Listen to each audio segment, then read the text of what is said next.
You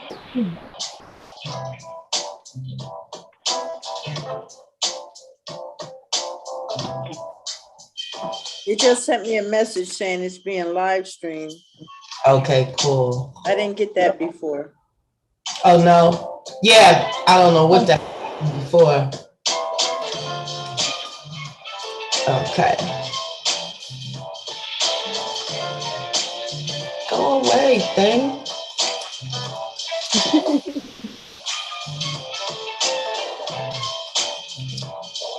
All right. So now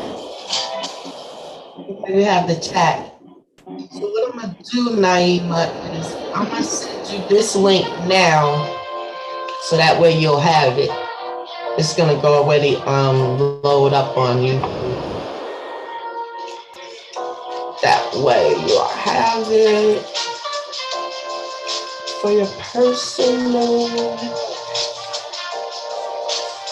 archives. I'll send it to you too, Shy. Okay.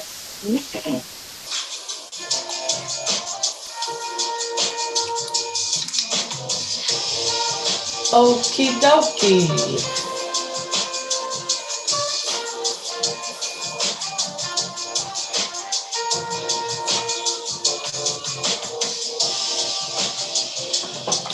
Peace, peace, peace, everyone.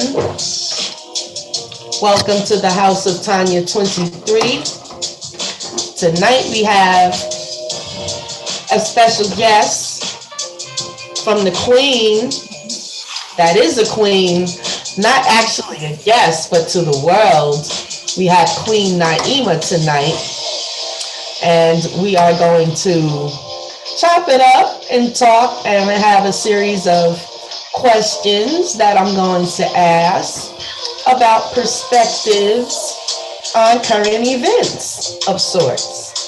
And then we also have in the background Queen Shiesha tonight, and we're also going to all share our perspectives, but we are going to listen to the Queen tonight. It's her night. So introduce yourself to everyone.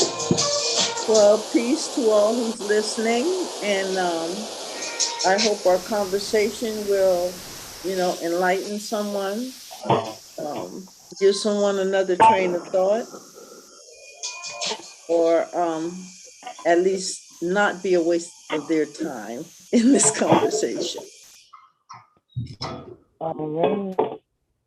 I think what we were doing, we had said the last time that the subject was going to be why a white image of Jesus in the churches.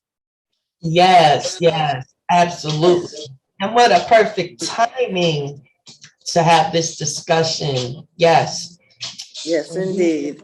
And what I did was, in thinking of that and trying to get some understanding, of course, we're going to have to go way back. And it made me think of a story that Brother Naeem Akbar once told us about. Greek mythology? Yes. Well, in Greek mythology, it's supposed to be the stories of the gods, mystical stories of the gods. And this particular story was about Osiris and Set and Isis. I'm sure you've heard of them before. Of Egypt and Kemet, yes. Yes, because again, this is out of Greek mythology, but you can also find this in Egyptian mythology. You'll find these same characters, but their names might be a little bit different. Yeah, it originated in Kemet. So anyway, the way the story goes now, Osiris, remember, he was the god of justice and order and rebirth. And you'll understand where that rebirth came in. And then Set, of course, was the devil, or they say the god of deserts, storms, violence, disorder. And then Isis, she was the goddess of healing and magic. Now, Osiris, Set, and Isis, they also had another sister name. I think her name was Nimvia or something like that, Nivea. But anyway, it's so strange Maybe because Nephthys. something like that. And they were all brothers and sisters. Right. So now Osiris married Isis, and Set married, how you say her name? Nephthys is Nephthys. Right. So now Set hated Osiris, first of all, because Osiris was also the god of the land in the area they were in. Plus, they said Osiris had a baby by Set's wife. So Set came up with this little scheme, and he built this box. And he said, look, we're going to go down to the water, and anybody that can fit in this box perfect is going to win a prize. And so he actually made the box to fit Osiris perfect. So when Osiris got into the box, Set pushed the box out into the ocean. Well, the box winded up on this tree that was growing up out of the water. And a king and a queen was going by, and they saw the box in the tree, and they decided to get it when they found out that Osiris was in it, and he took it to their land. Well, Set found out that Osiris was there, and he went and he found Osiris, and he cut Cyrus up this time into 7 different pieces. Now, the story, I might be saying it kind of wrong. Look it up, though, for yourself. But I'm close. I know it. So he set them up in all these pieces, and some stories say he threw them in the water. Some say he threw them all across the earth.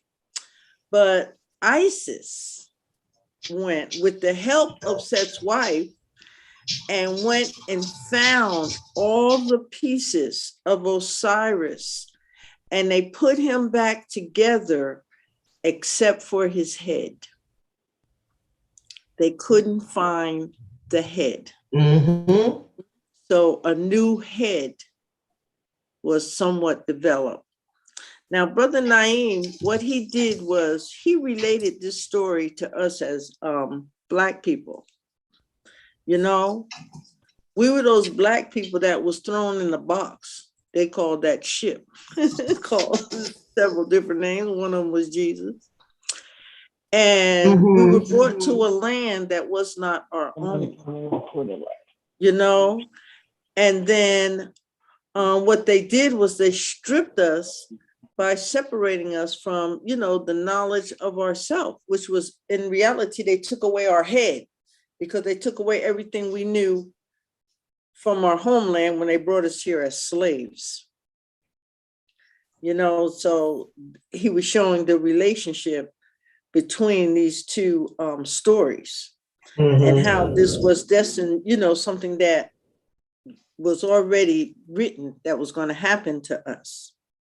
Right. Now, in looking at that story, I'm like, and you know how they did us with our heads, because when they separated us as slaves, they would put us with different slaves from different areas, so we couldn't even talk to them in our same language. Then they took away, of course, our religion, our culture. They took away everything. And they gave us this new head, right? And to bring it up to date, there was a survey that was done. And the survey was on us, and it was our decision-making process in this modern concept now with this new head, I say, right? Yeah. But in the survey, they said that 94% of us are still rooted in this plantation life, and only 6% still carries that African culture. You know, so when he's saying the 94% is that, that plantation life is what he was saying was, and I got this one from, let me go back. I got this information from Brother what's his name? Brother Nuri Muhammad did a little lecture on it. Yes. But anyway, Muhammad, yes. Yes, he's a bad brother.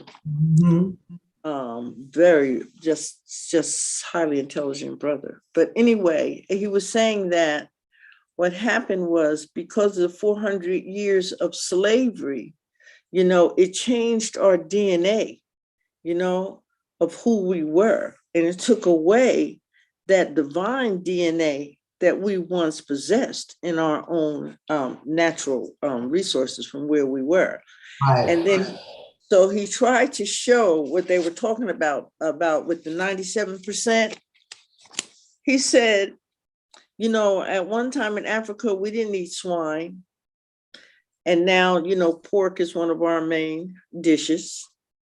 He said that the Black man was forced to breed these babies that was given to the slaves. He said now our community suffers what they call ADD, absent daddy deficiency.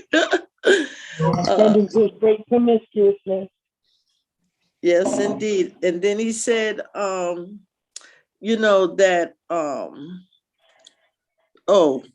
we, at one time they were branding us with the whips and everything, but now we have all these tattoos all over our body.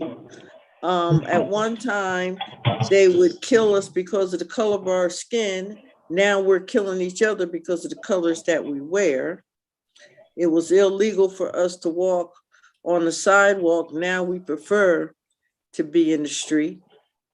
We couldn't ride in the front of the bus. Now we love being in the back of the bus.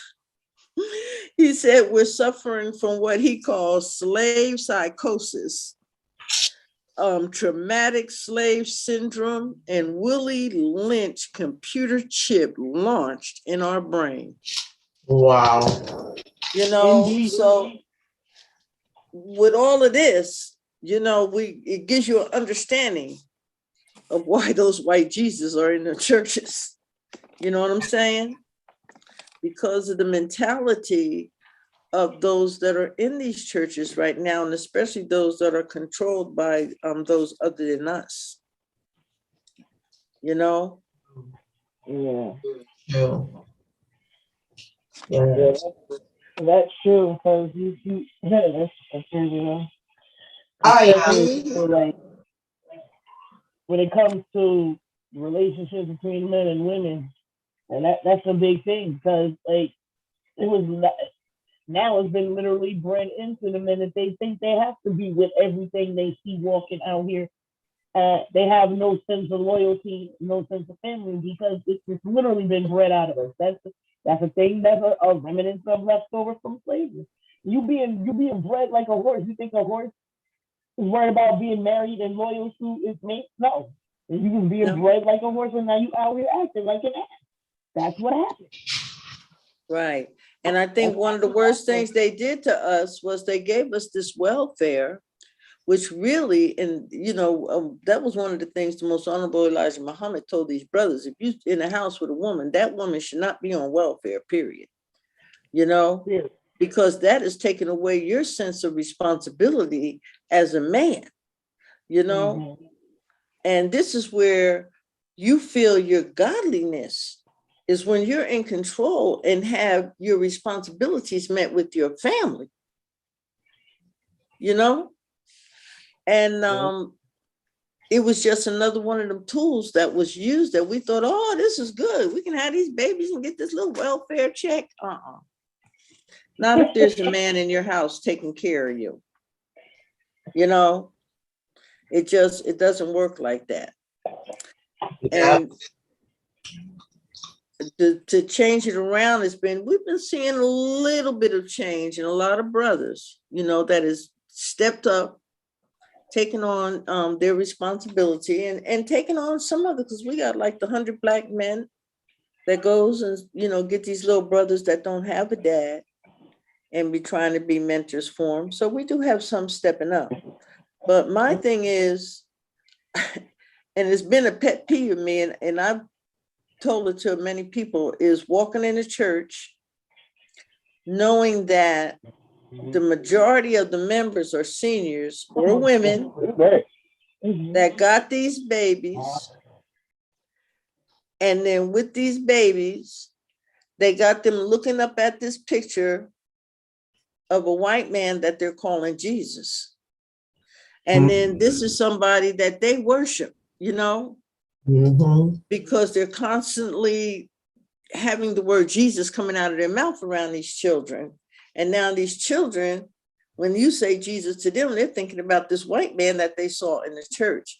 Really, that's a sense to me of injecting white supremacy in these children, you know, at a young age.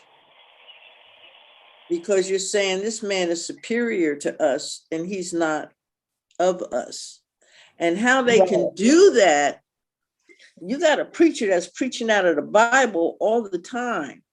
And the Bible has a clear description of Jesus. You know, how can you overlook that and keep a white Jesus on your wall? And they come up with the weirdest excuse. When I was in Kingston, I was in a group. I won't mention the name of the group, but we were having these meetings in this church in Kingston. They would let us use the basement of these kids, and this was kids down there. But anyway, in the basement on the wall was this great big picture of the white Jesus. And this particular day, the preacher was down there. I think the offices was down there or something. And I asked him, now this is a Black church. I said, sir, I'm trying to understand why you have this white Jesus on the wall when, you know, he's not described like that. And he goes, the church is so old, they're afraid to do anything with the wall. Now, what can paint do with the wall? And then walked away. Why are you still taking up collection for the building fund if you can't do nothing with the wall? You know? And so, but what it did, it encouraged me to write a song. I did, you know, I like to do remixes. Yeah, I'm notorious for that. I do it. So, yeah, so these kids, and I told them I wanted them to sing it at the Christmas program in the church, you know, and the remix is on, and I don't have no, whatever they say, rights to that song that I remixed, but it was called Yes, Jesus Love Me. Y'all know the song. Yeah. Well, my remix goes, Jesus is a Black man. This I know, because the Bible tells me so. Revelations 1:13 says in there, Jesus had lamb's wool type hair. And if you look a little further, you will see his skin was of a bronze tone, just like me. Okay. And yes, Jesus loves me. Yes, Jesus loves me. Yes, Jesus loves me. For the Bible tells me so. So that was my remix. And I want to, and all the little kids that be around me, I'll be teaching them that song because I want them to know. Yeah. If you know, those people that say, you know, what color ain't got nothing to do with it. If it didn't have nothing to do with it, they wouldn't have put that white man on the wall. Okay. We're still fighting white supremacy in this world, you know? Yeah, you look around and you look all over all of the different countries and indigenous peoples, and when they talk about their God don't look like no white man. Buddha don't look like a white man. He don't look like not Kodokan. That's freaking Mortal Kombat. I'm talking about the Mayan guy. He don't look like no white man. I mean, like, what is the problem? And it's like anything that you would put to be as a source of reverence and that you're supposed to get a knowledge base from, if you can't see yourself in it, you need to leave it alone. So why would you want to bow down to the feet of somebody who doesn't look like you? It's not associated, not understanding like your background, anything. It doesn't make any sense. And then Exactly. so then they say like, you know, and that's actual true. Like if it doesn't matter, then change it. Well, Change it see to what what you've been saying all the time. Like change it. yeah. Well, what happened was they found out that one of the best ways to contain a slave is through religion, because they realized that we were very spiritual people coming over here from Africa. Even though they didn't allow us to practice our religion, they still sensed the spirituality in us. So what they did was gave us this religion and, and did so much with it, to keep us still enslaved and still ignorant to the knowledge of ourself. And that was the main problem, is the knowledge, because they were smart enough to know. They were smart enough to know that. I wrote that down. Thoughts are words, and words are actions, and actions become a habit, and habits become a character of you and your destination for your future,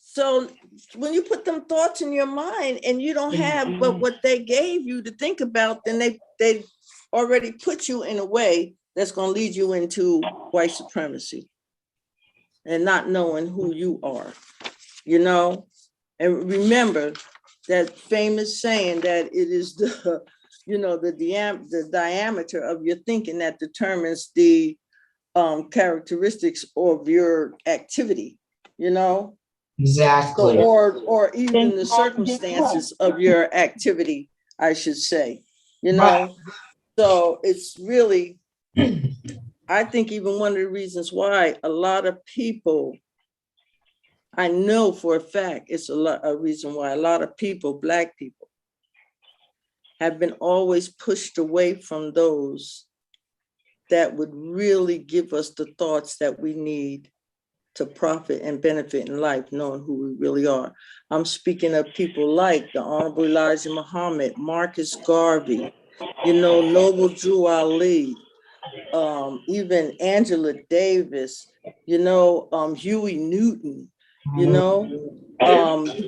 what's that brother? Yeah,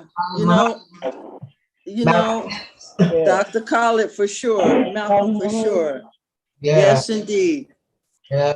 That's why we always say those that they want us to run from is the ones that we should be running to. Yeah. Exactly. There's a reason they don't want you to. Yeah. Yes, indeed. Yes, indeed. Yeah, the same thing. They had Africans thinking about us, and Africans in Africa, and how they have Africans in Africa thinking about us over here. For so long, there's a divide, as if they don't have no love for us. But it's not true. It's not. Well, it was because the way they always described us. They described the Africans as jungle people running up and down the jungle chasing a lion or trying to jump on an elephant, and that we were robbers and killers, and all we wanted to do was get high and have sex, don't want to work, live off of welfare. So of course that was a division, because they don't want to come here and deal with us, and we didn't want to deal with them. Right. It was just a big division going on, and they know how to keep the divisions going. I mean, yes, indeed. And they going for them. Yes, indeed. And they know that if we were to unite, we are some powerful people. We came from gods and goddesses. The Bible says when you're looking, we are children of God. You know, it says, well, the Bible says, know ye are all God's children of the most high God. Right. I put it like that, you know, but if you're a god or a goddess and you know that that's within you and you start acting on the power and the knowledge and, you know, what you have within yourself, then your accomplishments can be so powerful, Much. you know? That's true. Yeah. And that's the It can thing, really, despite really what- be a lot. No matter, despite what they did and how hard they tried to keep us as a people from being great, they couldn't stop it. They couldn't stop it. They wouldn't have an NFL or NBA or any damn thing if it wasn't for us. Who's gonna watch that? It would be completely boring. It'd be totally boring. It'd be no excitement. So, you know, and then it's like, yeah, because that turned the other cheek, man. No, if you hit me, I'm hitting you back. And they wanted to definitely not give you the real Old Testament. They want you to concentrate on the New Testament. So everybody's slapping you around and you just, oh, pardon me, excuse me, pardon me. You ain't got nobody else yet. That's what they want you to concentrate on because they're scared. They don't just take much in the world. And if all the people in the world, if they went and destroyed and raped and pillaged the soul and this and that, it wouldn't be a place on earth that they could go. I think it was a week ago or 2 weeks ago. One of them, brother minister, assistant minister, was speaking, and he said, "Yeah, I believe in if you hit me, slap that cheek to turn the other cheek." He said, "But that other cheek ain't gonna be my cheek. It's gonna be when I punch you back. Your cheek gonna be turned to the other side." Yeah. Yes, indeed. He said, "Yeah, I'm gonna turn the other cheek. All right, it's gonna be your cheek. I'm gonna turn." Well, I'm gonna turn around, all right. Yes, indeed. Yes, indeed. I would have is after having this discussion, and so now we're in time, we're in 2021, right? And we know that it still exists in our community. And the question is, what does that say about Black leadership, the pastoral leadership, and their education? Or do they know the truth and they still want to feed those lies to the people?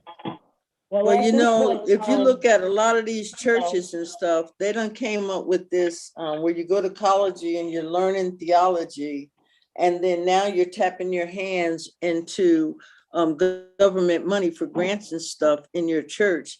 So, you know, you're kind of like going along with the program, look like to me, because I can't understand how you can be in that Bible as much as you are and still, you know, have that white Jesus on your wall. I don't understand it. Not see yourself.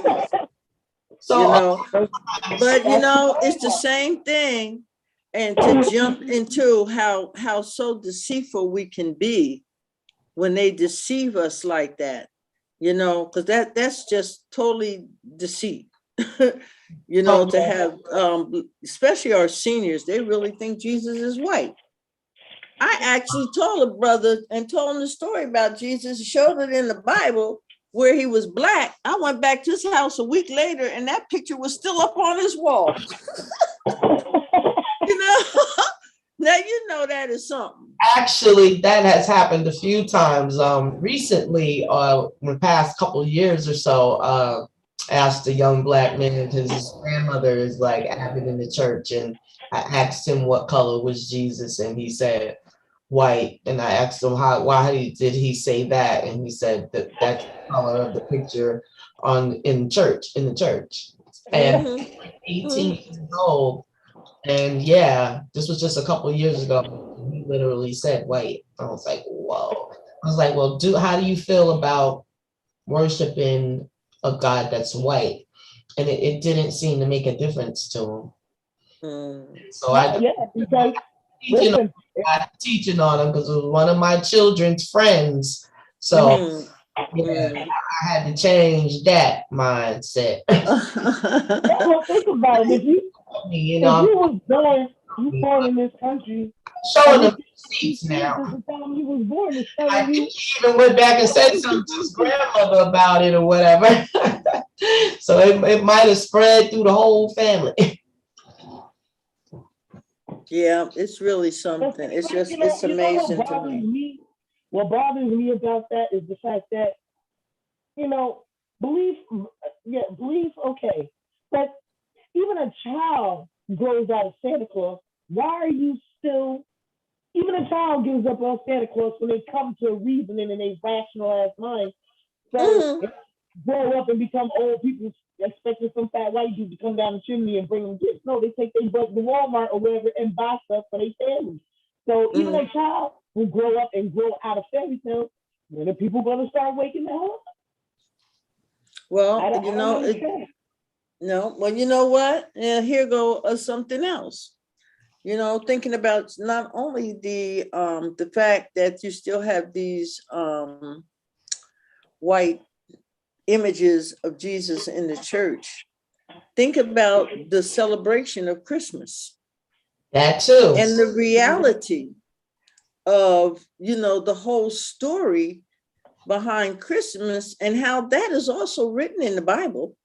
Now, these are Christians that are celebrating Christmas. And I kind of looked it up. I don't know, I was reading something and it was about how Christmas came into existence. I was trying to figure out how were they able to get people to celebrate Christmas on Nimrod's birthday, right? Because that's whose birthday it is. And anyway, in reading the story, it was like they were saying that the Catholics actually agreed to celebrate Christmas on this same day, to celebrate Jesus' birthday. When it's really Nimrod's birthday, when in fact, if you study the history of Jesus and when he was supposedly been born and being in this major, it had to be around the fall. It couldn't have been in the winter. Plus, they were talking about the sheep that was out there and they were pulling in the sheep. Well, they pull in the sheep, in the fall because they're bringing them in from the winter. But yet, now this is a religious organization. These Catholics are supposed to be, responsible for all this Christianity all across the world. But yet they were willing to deceive people into thinking that December 25th was Jesus' birthday and it should be celebrated. And then the Bible says, do not follow the ways of the pagan, right? And it talks about how, the pagans go out in the woods and they chop down a tree and they bring in the tree in the house and they're filling it with balls and tinsels. This is in the Bible. And yet they still do it. Now, the bulbs and the lights is because pagans were they were sun worshipers. And December 25th is supposed to be the shortest day of the year. And if they're a sun worshiper, that means that what they worship, this is going to be the least time for them to have that existence. So what they do, that's where it came with putting the lights in the window and putting the bulbs, that's supposed to be the shape of the sun, I guess, on your tree. I think one of the stories said they put lights on the window because if they have single women and they're looking for them to still find a mate, they wanted to add that time with the lights in the window or whatever, or to even identify that there's a single woman in the house. I don't know, but it has something to do with all that mess. And yet you can sit and try to explain to someone the whole thing about Christmas, which has become really an economic thing now for most manufacturers. But you know what they'll tell you? Well, it's a tradition and we've been doing it every year. And, so now we just do it. We really, even those that really don't even believe it's Jesus' birthday, Yeah. they They just in it still, for the.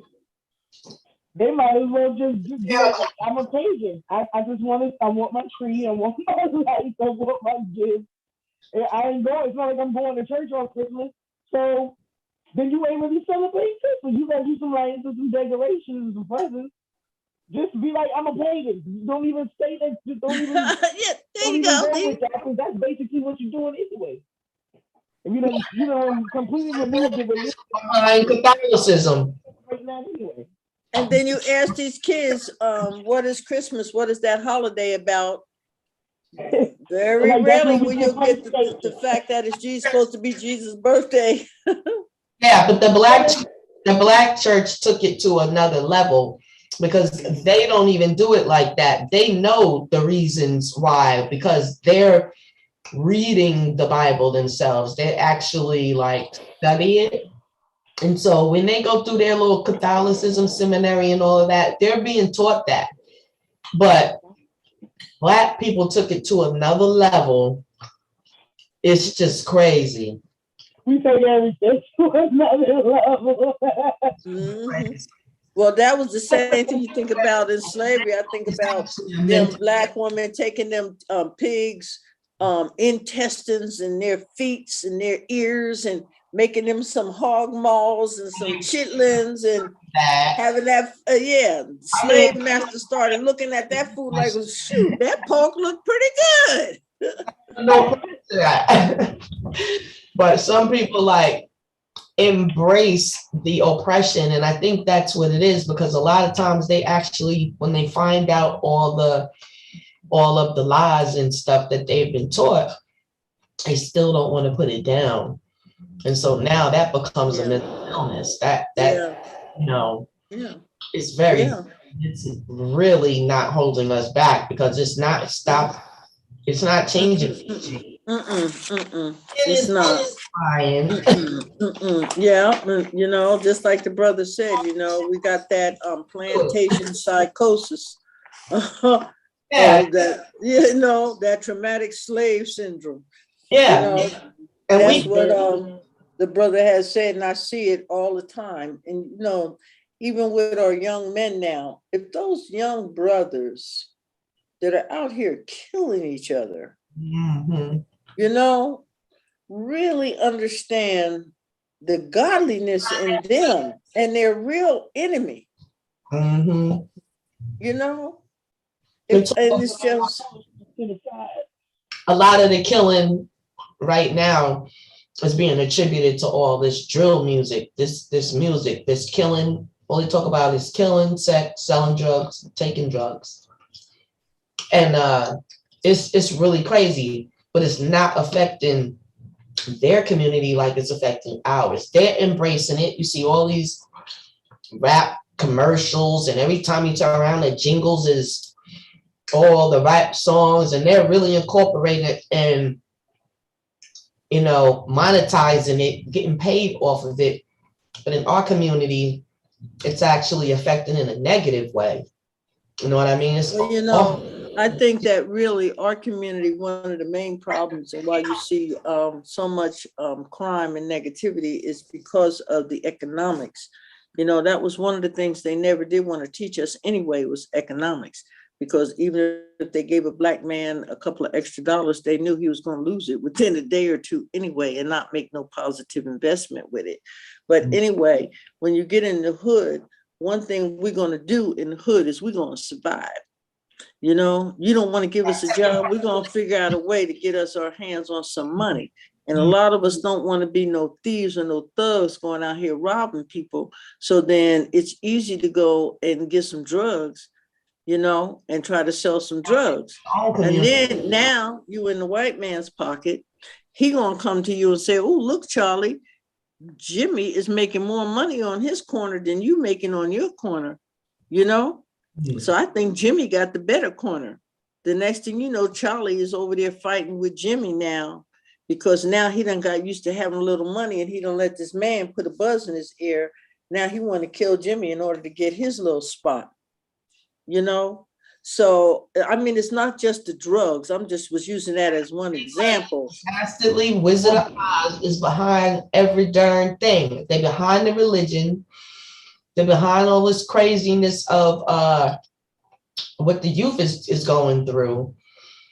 All of the stealing that they owe different nations out here, especially us, and how they blatantly are living the high life on the hog on earth. Wow. But the thing is, when is the people gonna figure out that they are the power? Like this whole shit could be shut down.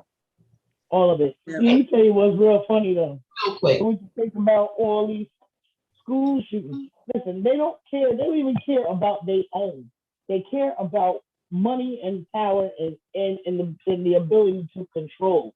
Okay, that's really what it's always. That's what it's about. That's what it's about. They got their kids going to school, shooting up entire schools, killing everybody, but they want to take. They don't want to. They want you. They want to force you to take a vaccine to take away your right to manage your own body, but they don't want to get rid of the guns, even though it's their kids mostly dying in school shootings. You can't even send your child to school. But they don't want to touch the Second Amendment, but they'll touch the First Amendment and take your rights away. They're trying to touch the First Amendment now. They're trying to suppress it, that they don't do this, we take no religious exemption anywhere. That's what they're trying to do now. That's just these poor and middle class folks, they better get with the program too, because it ain't just gonna affect us, it's gonna get them too. Everybody. They ain't got no money and no power, no influence either. And the only thing that they do have is the facade of that little privilege they think they got until there's nobody else to oppress but them. Then you'll be on the bottom too. They don't even know about them either. Would be against it, but I haven't seen that. I haven't quite seen that. I don't know how these religious factions are working against this amendment, trying to get it suppressed. It's crazy. Yeah, well, I could tell you doing social service, I used to have teens come to me because I was working right in the hood.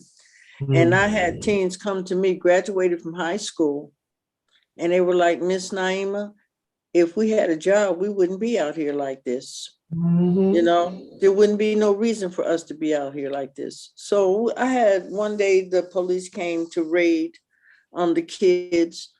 And it was so funny because one of the kids had a blunt, but there was so many police that jumped out of this van. I forgot, I think they call him Darth Vader up there in West Palm.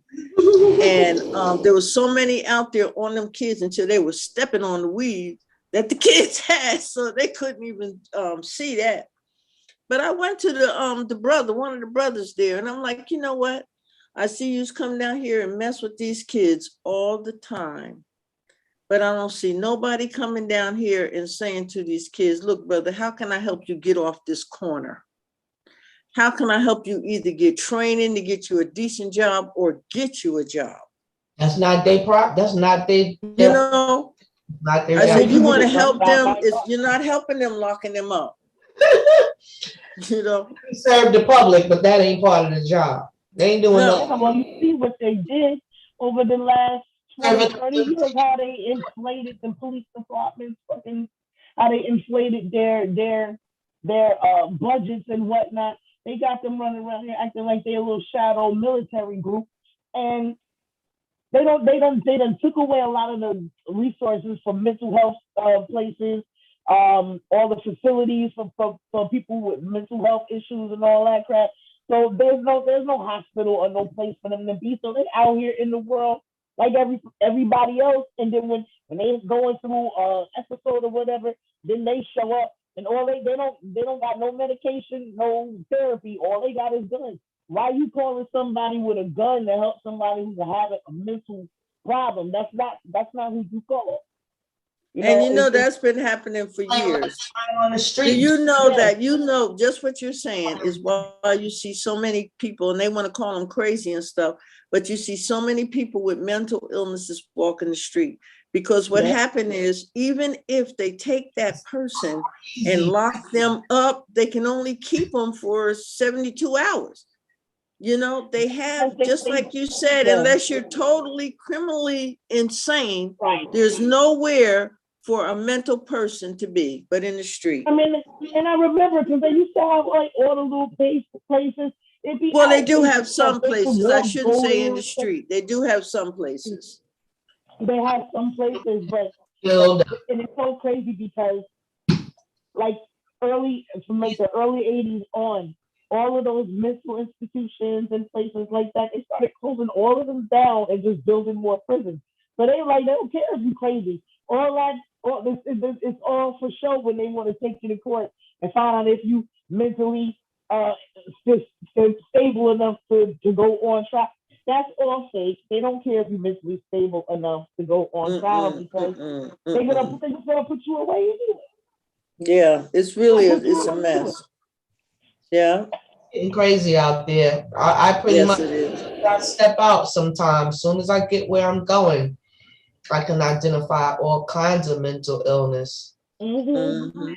Well, you know, you really got to go in faith nowadays, no matter what you believe or who you believe or what, you know, what kind of power you have within yourself, the godliness in yourself. You really have to keep yourself strong out here. Exactly. In order to just survive. You got to watch your surroundings all the time. You know, and it was just really weird what happened to me. But see, sometimes you'll get a sign because there'll be a test to test you so that the next time that occurs, then you've already taken the test so you can pass it.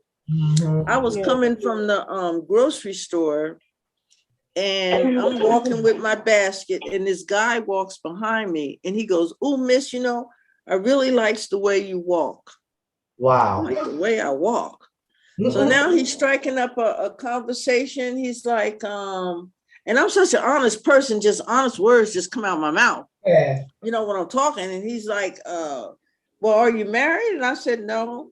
He said, well, you know, can I come see you? I said, sir. Now this guy, he told me he was 50 something years old.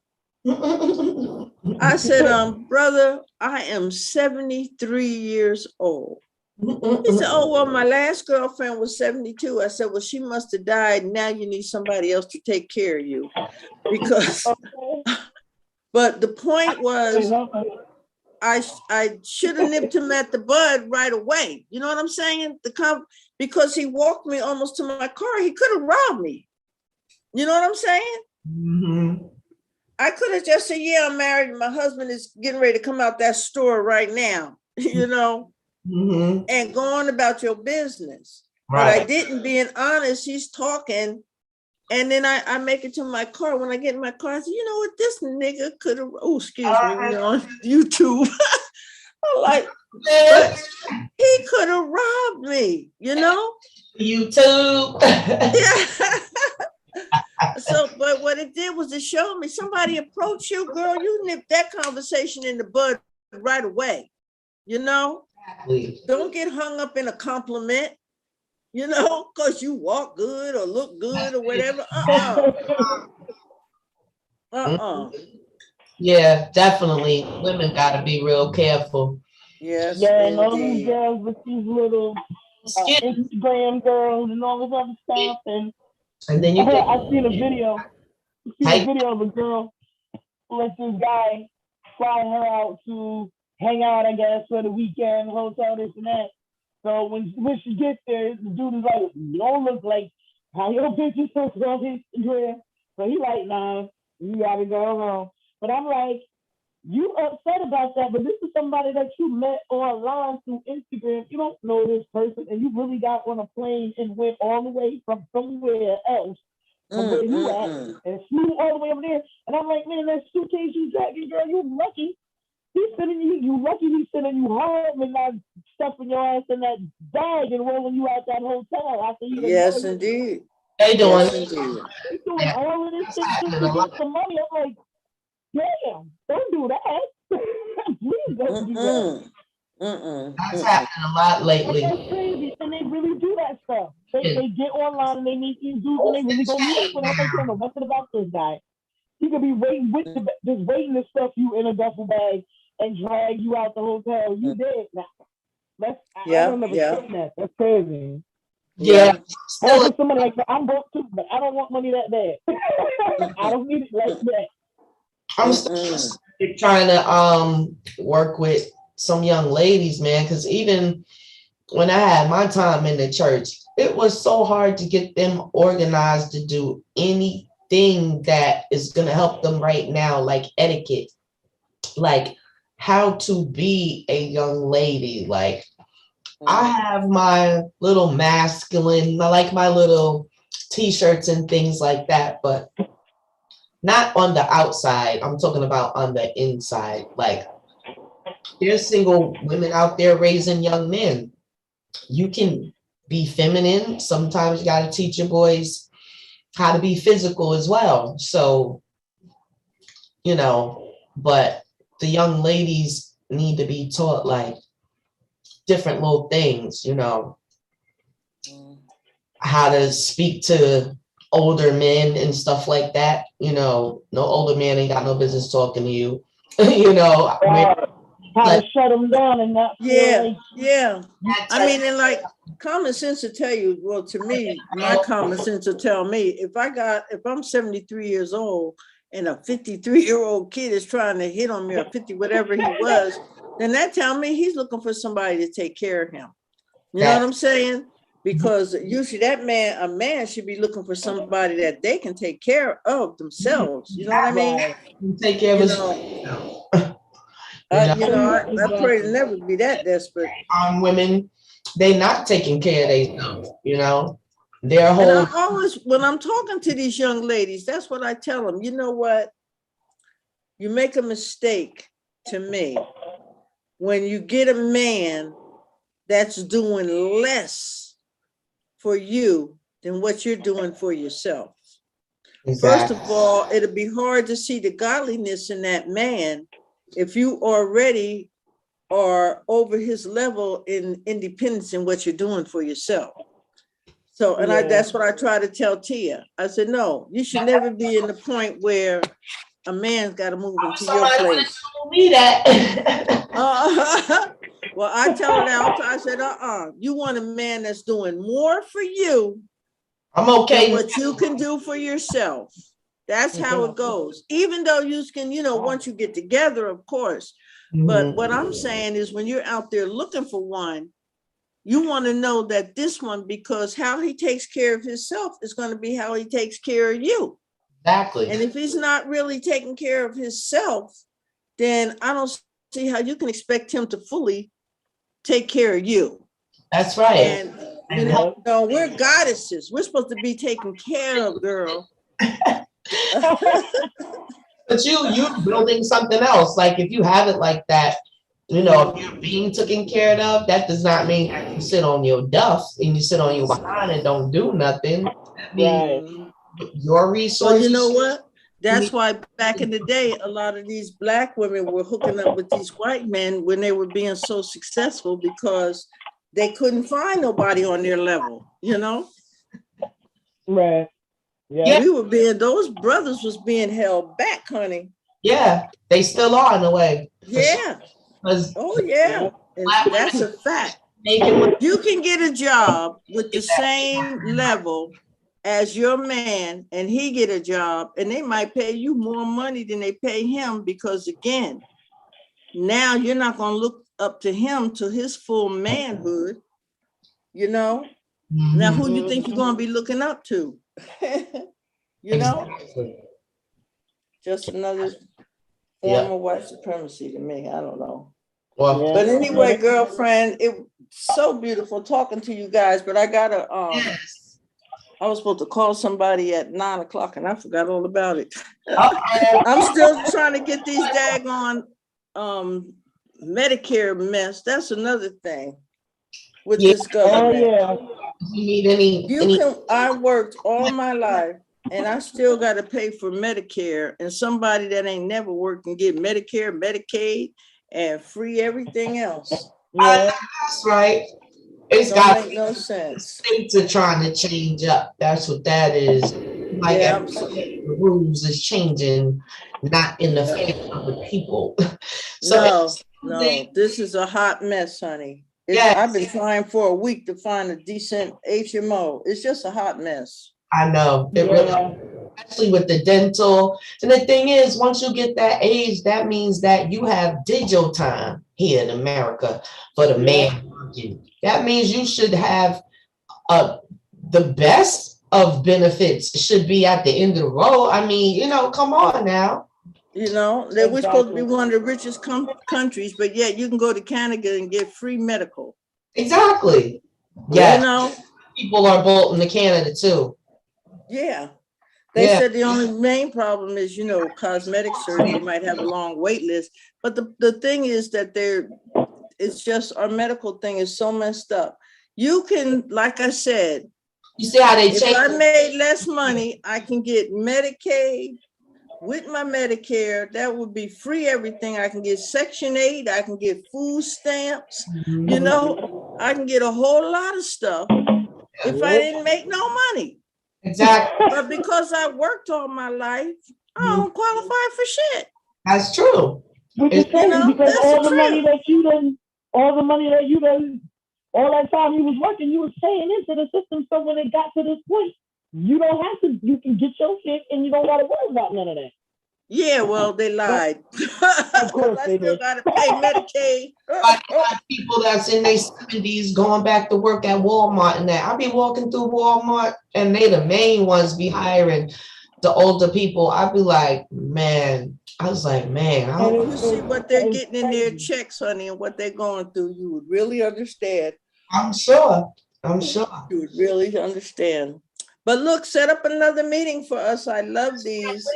Yes, I'll after this, and we can go let time go by because we're on the road. Yes, so thank you to Queen Niema and Queen Shiesha. We're out till the next time, and we coming back and tackling more issues. Yes, indeed. Because that's what time it is. And only out of love, honey. It's all out of love. Right, because we love ourselves and our people. Yes, indeed. Yes, indeed. Peace, peace. Peace. I love you, sweetheart. You too. Love you. I wish I could have been there for that chicken you was frying up in there, Shiesha. One day, baby, one day. Love you, darling. Peace. All right, peace.